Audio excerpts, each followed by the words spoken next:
Alain Pitous, bonjour, directeur de la finance responsable d'Ophi Asset Management, bonjour. Bonjour. On est dans l'euphorie, les marchés d'actions ne s'arrêtent plus, on a touché des plus hauts du côté du CAC 40, du côté du S&P 500, pourtant on a l'impression que ça évolue bien dans le calme, dans un volume d'échange plutôt moyen, et pourtant ça grimpe encore et encore.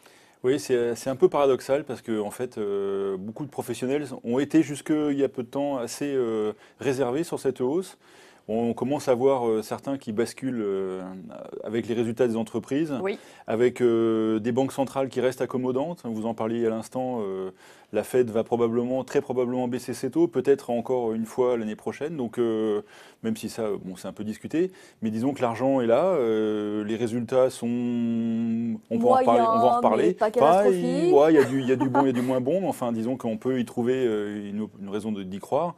On commence à voir des indicateurs un peu moins mauvais sur la croissance. Donc tout ça fait un scénario, puis la fin d'année, bon, voilà, On a se met envie un d'être petit peu, on a envie d'être optimiste. optimiste. Voilà. Ça a pas été comme ça l'année dernière, hein, mais Non, nettement. Bon, un optimisme de fin d'année, et pourtant, en fait, on a toujours les mêmes dossiers, on a toujours les mêmes sources d'inquiétude et qui n'ont pas été soldées. Alors certes, peut-être que Donald Trump garde sous le coude la résolution éventuelle du conflit sino-américain, parce qu'il y a Donald Trump en campagne, mais ce dossier n'est pas réglé. Puis on commence à voir les effets quand même, non, pour les résultats d'entreprise, oui. et notamment sur les perspectives de ces entreprises. Et puis, le Brexit non plus n'est pas réglé. Entre autres, ça fait partie des choses où on peut basculer. Voilà, alors ça, effectivement, c'est les deux dossiers chauds, on va dire, de cette période, même si on a un peu retardé le Brexit, donc on se redonne encore quelques semaines bourreau. Moyennant quoi, on va être quand même encore, si on reprend juste le Brexit, on va parler des États-Unis après, mais si on prend le Brexit, en attendant, les investisseurs, les entreprises vont pas être enclins à énormément investir, à prendre des grosses décisions d'investissement dans les 3 mois qui viennent. On a repris encore 3 mois d'attente. C'est ça, l'attentisme, la prudence encore et encore. Ce qui d'ailleurs permet peut-être de penser qu'après il va y avoir une forme de soulagement, on passera peut-être à quelque chose de plus positif, même en Bretagne, ce qui serait pas plus mal en fait, hein, parce que ça serait pas très bon d'avoir à nos frontières un partenaire aussi important. Qui soit vraiment en grande crise, c'est pas ce qu'on souhaite du tout.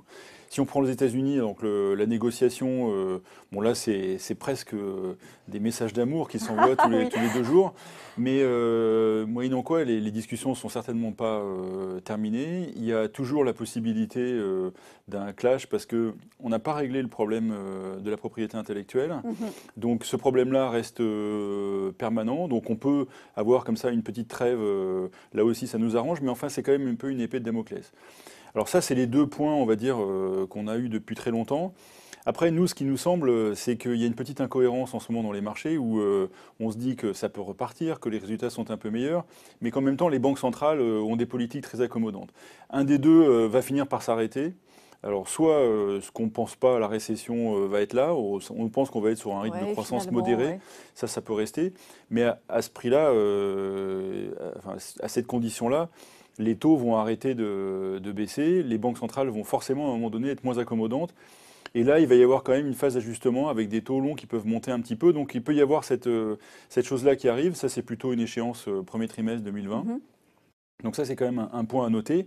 Après, dans les raisons d'être un peu moins optimiste et puis de se dire, faut quand même un peu faire attention et puis prendre un peu de... Voilà, nous, ce qu'on a fait récemment, c'est qu'on a pris des profits, on continue d'écréter gentiment, on sort pas des marchés, hein, parce qu'après, on est comme aujourd'hui tout le monde, hein, c'est-à-dire, qu'est-ce qu'on fait une fois qu'on est sorti des marchés? Aller sur des rendements qui sont quand même extrêmement faibles. Oui, c'est ça, retrouver voilà, une ça. source. Donc, c'est quand même une problématique. Donc, on écrète juste en attendant par rapport à cette incertitude. Et puis après, là, je dirais que c'est plus les gens de marché qui parlent, hein.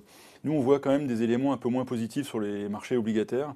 On commence à voir, et c'est un peu notre pari, c'est de dire la récession, on n'est pas là, certainement pas, mais il commence à y avoir des émissions qui se passent un peu moins bien, des marchés secondaires obligataires qui sont un peu moins bons, Il y a des signes. avec des signes qui sont pas terribles, avec des tensions sur les liquidités aux États-Unis qui sont venues, qui sont reparties. Enfin, c'est toujours un peu quelque chose qui est assez mauvais.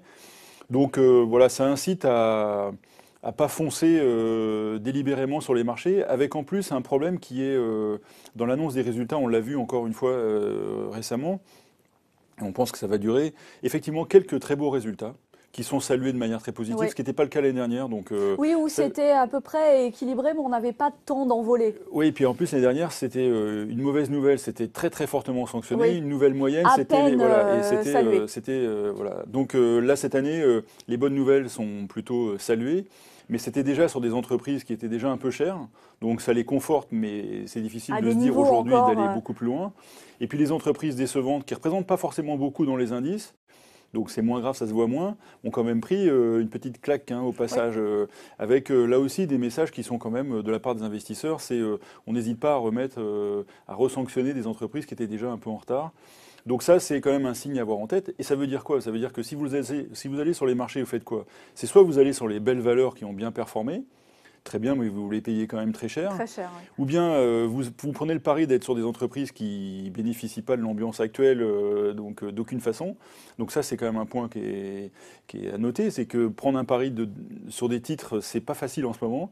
Ou bien vous allez sur l'indice, mais en fait vous faites la même chose, c'est-à-dire que vous diluez un peu les beaux paris, mais Mais à l'échéance, c'est la même chose. voilà, à l'échéance, c'est la même chose. Donc ça, c'est quand même un point. Et puis l'autre point aussi qui est certainement pas réglé en ce moment, c'est les banques qui souffrent. Alors, elles souffrent Oui, des taux toujours. bas, elles souffrent de la courbe des taux, et puis elles souffrent aussi de.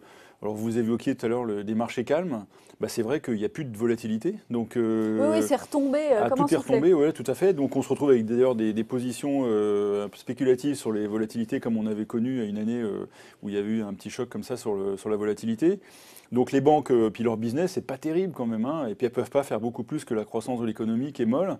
Donc, on se retrouve quand même avec des banques européennes qui amènent l'argent des banques centrales sur l'économie, dans l'économie, où cette courroie de transmission n'est quand même pas très présente et il n'y a pas une grande agressivité de la part des banques pour prendre des parts de marché. En plus, sur de l'immobilier qui est pas Oui. enfin, c'est pas qui est pas terrible, qui est justement qui est trop élevé, donc ça les incite pas non plus à prendre des paris. Donc ça, c'est aussi un facteur de doute. Et puis après, bon, ça c'est mon petit dada. Moi, je regarde un peu les, Mais il faut voilà, avoir, oui, je regarde un peu surtout dans les- cette période où on voilà, cherche un peu une direction. voilà, les signes faibles. Bon, il y a un signe qui n'est pas tout à fait faible d'ailleurs, c'est l'Argentine Oui, qui non, qui qui est pourrait rebasculer. sous les projecteurs quand même, Voilà, avec cette et c'est élection. vrai que depuis maintenant plusieurs mois, j'ai même plus de date en tête, on a quand même des volatilités sur les devises qui sont très faibles. Et je dirais qu'aujourd'hui, les investisseurs, vu les faiblesses de volume, quand ils font des ajustements, ils font des ajustements sur les devises. Et là, ça peut être assez fort, assez violent. On l'a vu là aussi sur la devise argentine. Quand ça s'ajuste, Oui. c'est du 10-15% très Ouais, facilement. ouais. Bon, c'est quand même la richesse d'un pays qui se retrouve amputé D'un seul d'autant. coup. Donc, vu de loin, c'est un peu anecdotique pour les Argentins. Contrôle d'échange, baisse des devises, baisse de leur devise. Bon, on est dans un scénario catastrophe pour eux. Et ça peut avoir des effets de bord où les investisseurs peuvent se dire à un moment donné, attention aux dangers que représentent certains pays Un impact des émergents. émergents. L'Amérique latine est un peu chaude en ce moment, Oui. c'est un peu chaud un peu partout. Donc voilà, il y a cette ambiance-là. Et puis en parlant de chaleur, nous c'est mon créneau, c'est tout ce qui est autour des réflexions autour du climat, où on voit que se couvrir contre les risques climatiques, c'est de plus en plus coûteux, c'est de plus en plus difficile à mesurer.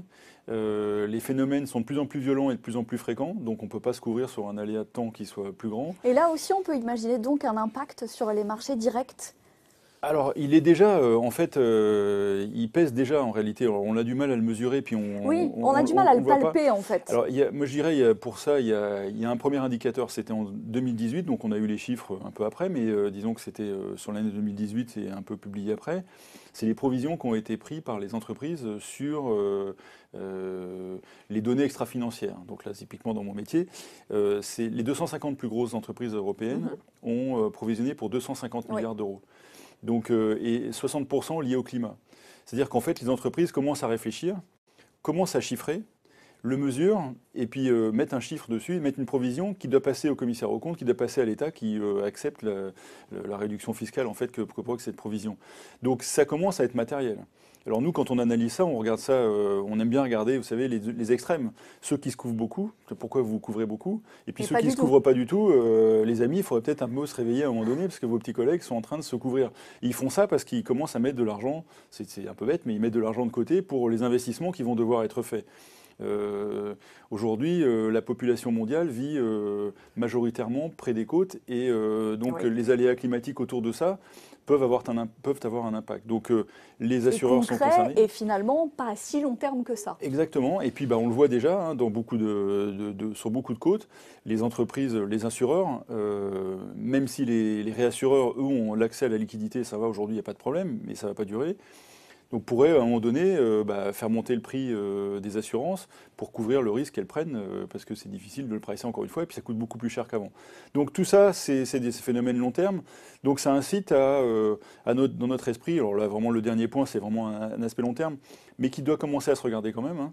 Mais bon, on n'est pas dans les phénomènes de marché choc au quotidien, mais les autres incitent à quand même un minimum de prudence, c'est-à-dire que bon, c'est très bien, on est très content, nous, ça valorise nos actifs, nos Oui, clients sont contents, on fait une année extraordinaire, donc on ne va pas se plaindre de ça, c'est clairement pas le sujet aujourd'hui, mais il faut garder un peu de raison et se dire, est-ce qu'il n'y a pas des occasions de s'alléger un petit peu? Bon, bah, après des résultats sur la tech, sur des secteurs comme le luxe en oui, Europe, oui, oui. bon, prendre un peu de bénéfices. Il y a des secteurs où c'est très difficile. L'énergie, vous ne pouvez pas prendre de bénéfices. Donc, quand vous pouvez, encore une fois, on ne dit pas de sortir des marchés, mais alléger un petit peu, ça paraît raisonnable pour être tranquille pour la fin d'année. C'est ça, glisser un peu de raison dans les Voilà, marchés actions. exactement. Merci Alain Pitous, directeur de la finance Merci beaucoup. responsable d'Ophi Asset Management. Merci d'avoir été dans Ecorava. Merci.